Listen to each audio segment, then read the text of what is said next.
네, 안철수 의원은 오늘 오전 새정치연합 탈당을 선언하면서 향후 정치권에 미칠 파장에 촉각이 세워지고 있습니다. 네, 이 시간 장성호 건국대 교수, 유용하 정치평론가와 함께 전국을 전망해 보도록 하겠습니다. 어서 오십시오. 네, 안녕하세요. 네, 결국 탈당을 안 의원이 선언을 했는데요. 앞으로 이제 누가 따라 나가느냐 이것 또한 관심사인 것 같습니다. 그 규모를 어느 정도로 예상하시는지요? 지난번 열린우리당 탈당 사태가 일어났을 때 야권의 재편 과정을 그때를 보면은 비슷한 수준으로 이루어지지 않을까 이렇게 생각이 되는데 네. 특히 그때 당시에 열린우리당을 선도 탈당한 의원이 김한길 전 대표였습니다. 네.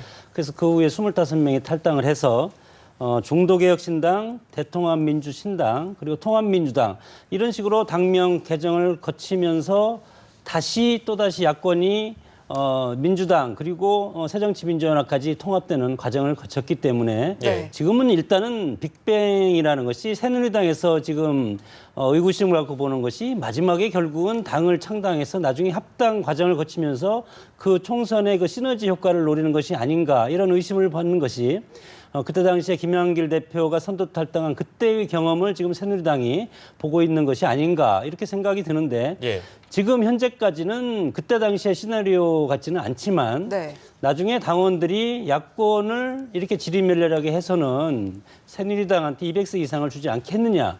그랬을 때 야권의 여러 가지 신당들이 이것을 그냥 두고만 있을 것인가. 그렇게 봤을 때 또다시 야권이 통합되는 그런 과정도 상정을 해볼 수가 있겠습니다. 네, 열린우리당 당시 상황을 비교해 주셨고요. 유용하 평론가께서는 어떻게 보십니까? 결국은 지금 문병호 의원이라든가 지금 전남 도당위원장 황정원, 전북 도당위원장 유석열 의원 이런 분들이 지금 탈당 1호로 기록되고 있지 않습니까? 예. 근데 문제는 이제 중도 세력들 지금 김한길 의원이라든가 아니면 박영선 의원이라든가 김부겸 전 의원이라든가 이런 사람들이 어떠한 태도를 가져갈 것인가가 예. 중요한 건데요. 그 점에 있어서는 물론 안철수 의원이 나가서 어떻게 행보를 하느냐도 중요하겠지만 저는 새정치민주연합의 문재인 대표와 친노 주류 세력들이 예. 어떠한 행보를 가져가느냐가 굉장히 관건이 될 거라고 생각합니다. 아마 오늘 오후에 시내모처에서 지금 문재인 대표가 긴급 최고위원회를 열고 있다 그런 게 속보로 떴었는데요. 예. 상당히 발등에 불이 떨어진 격이 된 것이죠. 예. 그래서 굉장히 파격적인 변화를 하지 않으면 실제로 새정치민주연합이 내년 총선에서 다가가기가 어렵고 연쇄 탈당을 막아내기가 쉽지 않기 때문에 당내 일각에서는 아마 다시금 문재인 대표의 이선 후퇴론이 나올 가능성이 큽니다. 그렇게 되면은 중도라든가 비주류 세력에서 그걸 요구할 테고요. 예. 현재 문재인 대표 체제로서 내년 총선이 가능하냐, 불가능하다 이런 얘기들이 다시 또 나오기 때문에 그런 네. 부분에 대해서 과연 당내에서 어떻게 할 것이냐. 예. 이 부분이 굉장히 관건이 될 것 같은데요. 만약에 계속해서 문 대표가 그런 부분에 대해서 기존과 같이 예를 들면 주류 세력의 당권 부분에 대한 그 유지 자체를 계속해서 강조한다 그러면은 비주류 세력의 연쇄 탈당은 막기가 쉽지가 않다 그런 생각이 드네요. 네, 교수님께서는 비노 중진 세력의 탈당 가능성에 대해서는 어떻게 보세요? 일단은 예. 열성 내로 탈당은 하리라고 봅니다. 네. 그런 사전적인 계획이 없이 정치인들이 혈혈단신으로 오늘 고난의 길을 가기는 쉽지가 않다고 봤을 때 네. 문병호 의원을 비롯한 핵심 측근 송호창 의원도 또 거기에 포함이 되겠죠. 12명 정도가 일단 탈당을 하고 그다음에 새정치민주연합이 이 사태를 어떻게 수습하느냐, 문재인 대표가 정치력을 어느 정도 보여주냐에 따라서 이것을 내년 1월, 2월까지 끌고 갈 수 있는 가능성이 있고 네. 새정치민주연합 입장에서는 추가 탈당을 가급적 조기에 차단할 필요가 있다. 그래서 그런 측면에서 문재인 대표의 결단이 저는 필요하다고 봅니다. 예. 물론 문재인 대표가 지난 지방선거 결과로 친노 패권 청산에는 민심을 받아들이지 않았기 때문에 오늘 이 사태가 왔고 그 차원에서 봤을 때 또다시 대표직을 걸어야 될 순간이 지금 왔다고 봅니다. 당내 유력 대선 주자인 안철수 의원이 탈당함으로써 당이 어떻게 보면은 창당 이래 가장 최악의 수준으로 지금 떨어진 위기 아닙니까? 이 위기를 과연 문재인 대표가 타파해 나갈 수가 있을까? 예를 들어서 비주류를 탈당을 막기 위해서는 문재인 대표를 계속 탈당하라고 비주류가 지금까지 압박한 거 아닙니까? 그랬을 때 제가 문재인 대표 입장이라면 예. 이 사태에 책임을 지고 대표직을 사퇴를 하고 그리고 당을 비대위 체제로 끌고 간다면 네. 비주류의 연쇄 탈당은 일단 막고 그다음에 바로 이제 총선 국면으로 가면 선대위 체제로 가기 때문에 그때 당시에는 뭐 대표가 뭐 그렇게 중요한 것은 아니니까 그런 전략이 새정치민주연합에서는 필요하다. 저는 그렇게 봅니다. 네, 문재인 대표의 리더십에 상처가 난 것은 일단 부인할 수 없어 보입니다만 반대로 지금 문재인 대표가 이런 가운데 페이스북에 글을 올렸는데요. 저희가 이제 자막으로 보내드렸는데 파도에 흔들릴지라도 가라앉지 않는다. 총선 승리에 이르는 항해를 멈추지 않을 것이다. 그리고 마지막으로 정말 정치가 싫어지는 날이다. 진이 다 빠진다. 그래서 내일부터 이틀간 당무를 중단하고 전국을 구상한다고 합니다. 근데 반대로 해석을 해보면 당이 더 내부 결집이 될 수 있는 가능성은 없는 건가요? 지금은 새정치민주연합의 어떤 분위기라든 정서가 예. 실제로 안철수 의원이 이렇게 탈당을 강행할 수 있었던 것은 실제로 내부를 들여다보면 반노에 대한 어떤 반감들 정서가 실제로 상당히 강한 거 아니겠습니까? 네. 물론 주류와 비주류가 있지만은 그런 분을 봤을 때 문 대표가 정치가 싫어진다 이런 걸 페북에 올렸다 그러는데 결국은 이 문제도 좀 공학적으로 제가 말씀을 드리면 문재인 대표 안철수 의원 간의 권력 투쟁의 하나의 모습이라고 볼 수밖에 없어요. 정치적으로 봤을 때는. 예. 근데 과연 이제 문 대표가 그 주류의 리더로서 그리고 대중적 리더로서 이 문제를 어떻게 타개해 나가냐가 중요한데 안철수 의원의 탈당 얘기와 계속 혁신전당대회를 계속해서 얘기했을 때 문 대표가 그 부분에 대해서 적절하게 대응이라든가 어떤 정치적 리더십을 발휘하지 못했던 결과가 이렇게 된 거 아니냐 이런 비판에는 뭐 피할 길이 없을 것 같아요. 네. 근데 과연 그것을 문 대표가 향후에 아까도 말씀드렸습니다만 비주류라든가 다른 세력들 지금 현재 새정치민주연합의 국회의원들의 생각에는 뭐가 제일 중요하냐면 내년 총선에서 이기냐 마냐. 예. 자기가 있는 지역구에서 과연 이길 수 있을까 말 것이냐. 이게 가장 주안점이거든요. 예. 실제로 어떻게 보면 상당히 비겁한 거죠. 뭐 구당이라고 얘기했지만 그 사람들이 굉장히 나중에 움직였잖아요. 왜 나중에 움직였습니까? 눈치 보고 있다가 어떻게 보면요. 이러다가 내가 다 죽게 생겼다. 내가 수도권 의원들 특히 내가 내년에 이러다가는 분열돼서 내가 떨어지는 거 아니야. 이래서 움직였단 말이죠. 그래서 현재 새정치민주연합의 구성원들 자체가 그런 부분들이 분위기가 팽배해요. 그것을 일갈해서 안철수 의원이 기득권이라고 얘기한 거거든요. 네. 이런 부분에 대해서 결국 현재 새정치민주연합의 현역 의원들, 뭐 초선이건 재선, 삼선이든 간에 자기들이 과연 살 수 있는 길이 뭐냐라는 부분을 진짜 확실하게 생각하지 않으면은 결국은 이 원심력에 의해서 안철수 의원이 나간 탈당의 원심력에 의해서 새정치민주연합이 공정분해될 가능성도 있다. 저는 그렇게 봅니다. 예. 네, 문재인 말씀 이제 이어가 문재인 주시죠. 대표가 2, 3일 동안 숙고의 기간을 갖는다는 것은 예. 안철수 의원이 탈당 후에 과연 향후 정치 일정을 어떻게 제시하냐 그걸 보겠다는 것이고 네. 안철수 의원이 과거의 레토릭 정치처럼 새정치라는 화두로 던지고 그다음에 실천력이 없이 그냥 주저앉는다면 문재인 대표의 새정치민주연합이 안철수 의원을 버리고 새로운 독자 세력으로 클 가능성이 상당히 있다고 봅니다. 그렇게 봤을 때 과연 안철수 의원이 탈당을 하면서 어떤 철학과 어떤 정치 지형 그런 것을 내세울 수 있을지 그런 것들이 저는 가장 급선무라고 보고 예. 그랬을 때 안철수 의원이 어떻게 하냐에 따라서 문재인 대표의 위상이라든가 앞으로 방향이 결정될 수밖에 없다고 봅니다. 네, 문재인 대표가 페이스북에 올린 글을 포함해서 지금 저희 속보로 나가고 있는 내용이 지금 뭐 안철수 전 대표의 탈당과 관련해서 지금 긴급 최고위 열고 대책을 논의한 것으로 알려졌고 조금 전에 그 회의는 종료가 됐고 비주류 이종걸 원내대표는 참석을 안 했다는 소식도 함께 전해지고 있거든요. 이 부분은 어떻게 해석해 볼 수 있을까요? 비주류는 같이 행동을 해야 될 겁니다. 예. 그렇게 봤을 때 예를 들어서 선도 탈당이 이루어지고 급속하게 탈당세가 확장이 된다면 예. 그것도 마찬가지로 문재인 대표께서 혁신안을 20% 컷오프라든가 여러 가지 뭐 범죄 경력 이런 것들 있지 않습니까? 안철수 의원이 제시했던 예. 그런 것들을 실현하겠다. 이렇게 강한 실천 의지를 보인다면 비주류는 나갈 수밖에 없을 것이다. 그리고 문재인 대표가 대표직을 그대로 유지하면서 끝까지 나는 이 길을 가겠다 했을 때도 비주류는 마찬가지로 연쇄 탈당할 가능성이 많다. 네. 그런 것을 지금 일단은 이 상황이 정리되기를 기다리는 것이 아닌가 그렇게 생각합니다. 네. 막판까지 안철수 전 공동대표의 탈당을 만류했던 문재인 대표가 아까 말씀드렸습니다만 입장을 내놨는데요. 총선 승리에 이르는 항해를 멈추지 않을 것이라고 말해서 마이웨이 행보를 이어가겠다는 뜻을 밝혔습니다. 네, 취재 기자 연결해서 자세한 내용을 좀 더 파악해 보겠습니다. 박경준 기자 전해주시죠. 네, 문재인 문재인 대표는 조금 전 자신의 페이스북에 글을 올려 입장을 밝혔는데요. 아무리 파도가 높고 바람이 강하게 불어도 총선 승리에 이르는 새정치연합의 항해는 멈추지 않을 것이라고 적었습니다. 안 전 대표의 탈당을 일단은 받아들이고 위기에 정면으로 대응하겠다는 뜻으로 풀이되는데요.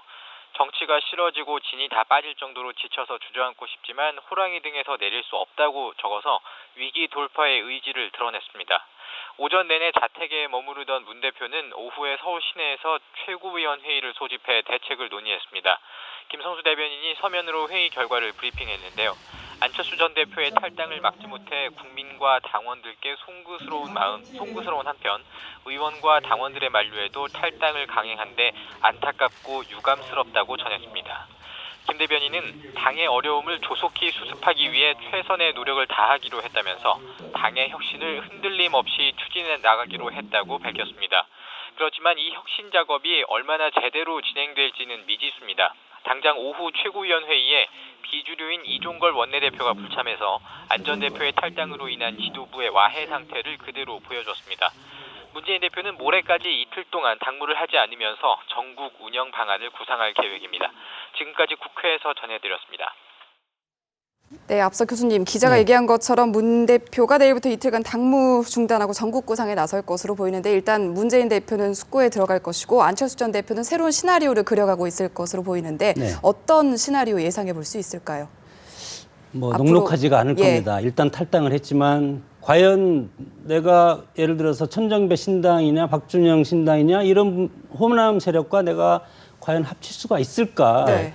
예를 들어서 지금 안철수 의원이 새정치라는 것은 지역 패권구도를 청산해야 된다는 거 아닙니까? 그러나 지금 나가서 손잡을 세력이 야권에서 지금 나와 있는 박주선 의원, 천정배 의원 이런 신당들이 있기 때문에 결국은 안철수 의원이 지향해야 될 곳은 호남밖에 없다. 저는 그렇게 봅니다. 네. 그렇게 봤을 때 과연 호남 세력과 손을 잡고 나갔을 때 신당 세력은 상당히 반길 수밖에 없는 것이 지역 패권 정당이라는 이미지를 떼고 전국 정당이라는 그런 좋은 이미지를 더 씌우는 효과를 얻기 때문에 신당 입장에서 상당히 플러스되는 요인이 있는데 안철수 의원께서는 여기에 합한다면 이것이 새정치랑은 배치되는 상황이 올 수밖에 없고 그러나 안철수 의원이 이번에 탈당을 한 것은 정치권에 큰 변화를 주는 것은 사실입니다. 네. 혁신 경쟁을 가져올 수밖에 없다. 그래서 새정치연합 문재인 대표가 그 직을 유지하고 새정치연합의 국민들로부터 다시 인정을 받기 위해서는 안철수 혁신안보다 훨씬 더 배가 되는 혁신안을 실현해서 정면 돌파할 수밖에 없는 것이고 새누리당도 마찬가지로 야권이 혁신 경쟁에 들어가면 새누리당도 마찬가지로 험지 출마라든가 중진 용퇴라든가 여러 가지 방면에서 새누리당도 인적 쇄신 플러스 혁신 전쟁을 하지 않으면 막판에 야당한테 일정 부분 선점당할 가능성이 상당히 많기 때문에 안철수 의원이 지금 정치판에 이렇게 기여한 바는 있지만 안철수 의원 스스로가 예를 들어 새로운 정당을 만들면 어느 정당을 만들 것이냐, 당 색깔은 어떻게 될 것이냐. 중도라는 색깔로 만들어서는 승부를 볼 수가 없습니다. 그러나 안철수 의원의 색깔이 뭐 아주 라디컬한 그런 정당으로 갈 수는 없을 것 같이고 그리고 극보수로 갈 수는 더 없지 않겠습니까? 그렇게 봤을 때 지역적으로도 그렇고 이념적으로도 그렇고 어떤 정체성도 그렇고 이게 설 수 있는 땅이 그렇게 많지가 않다. 그래서 어려움이 크다고 봅니다. 그 당장 새정치민주연합 당내 세력만 놓고 보면 그 호남 비주류가 생각하는 어떤 미래와 수도권 비주류가 생각하고 있는 자신의 미래는 어떤 그 방점이 좀 다를 수도 있지 않을까요?